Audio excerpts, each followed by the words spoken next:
Hello साथियों, आप सभी का पुनः स्वागत है। तो अभी हम लोग भारतीय परिषद अधिनियम 1919 इंडियन काउंसिल एक्ट 1919, ठीक है, इसके बारे में बात करने जा रहे हैं। आपको याद रखना है, बीपीएससी या तमाम परीक्षाओं में पूछे जा सकते हैं। इसको और कौन से सुधार के नाम से जाना जाता है? याद रखेंगे, मॉन्टेग्यू चेम्सफोर्ड सुधार।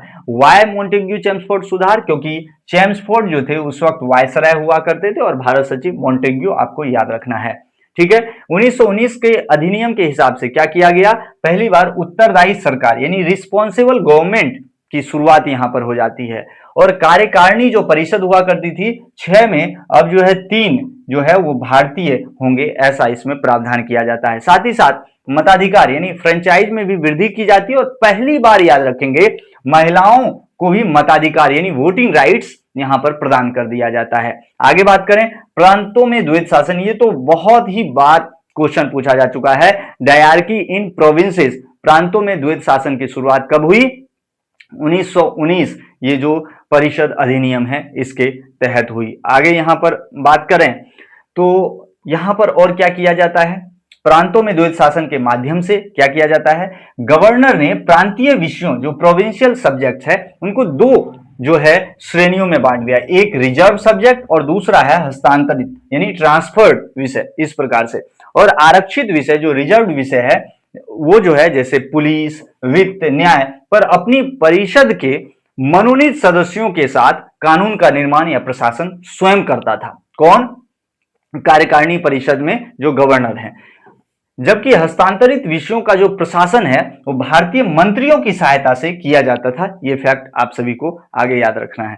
फिर आगे इसमें और हम लोग थोड़ा सा आगे देखते हैं। इसमें केंद्र में द्विसदनीय विधायिका यानी bicameral legislature at the centre, इसके तहत प्रावधान किया गया। केंद्रीय विधानसभा जो सेंट्रल लेजिस्लेटिव असेंबली थी, जिसको निचला सदन कहा गया, उसका गठन किया गया। राज्य परिषद काउंसिल ऑफ स्टेट्स, उच्च सदन की शुरुआत की गई, याद रखेंगे। और संघ यानी सेंटर, राज्य यानी प्रोविंस के मध्य विषयों का बंटवारा जो डिस्ट्रीब्यूशन है ऑफ सब्जेक्ट्स है वो भी कर दिया जाता है।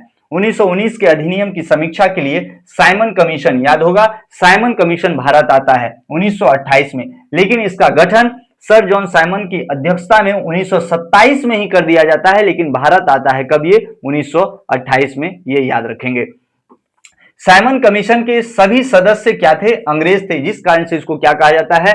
ऑल व्हाइट कमीशन कहा जाता है। इसका भारत में पुरजोर विरोध होता है और आपको पता है इसके विरोध के दौरान ही कहां पर, याद रखेंगे, लाहौर में लाठीचार्ज में लाला लाजपत राय की मृत्यु हो जाती है। और फिर याद रखना है, इस अधिनियम को चुनौती देने के लिए मोतीलाल नेहरू ने 1928 में क्या किया था? नेहरू रिपोर्ट प्रस्तुत किया था। याद रखेंगे, जवाहरलाल नेहरू नहीं होगा, मोतीलाल नेहरू ने नेहरू रिपोर्ट प्रस्तुत किया था।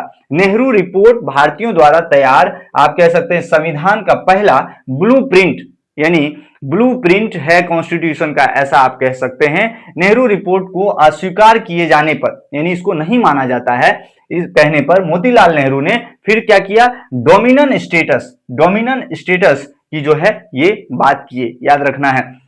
लेकिन जवाहरलाल नेहरू और सुभाष चंद्र बोस ने इसके विरोध में, ये डोमिनेंट स्टेटस नहीं चाहते थे, इन्होंने पूर्ण स्वराज की मांग कर डाली। क्या कर डाली?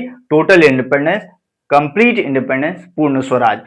पूर्ण स्वराज का प्रस्ताव 1929 के लाहौर कांग्रेस के लाहौर अधिवेशन में पारित भी करवा लिया जाता है। उसके फलस्वरूप आगे देखते हैं, 3 गोलमेज सम्मेलनों का आयोजन होता है लंदन में 1930, 1931 और 1932। और गांधी जी जो है दूसरे गोलमेज सम्मेलन में कांग्रेस के प्रतिनिधि के तौर पर शरीक या शामिल होते हैं।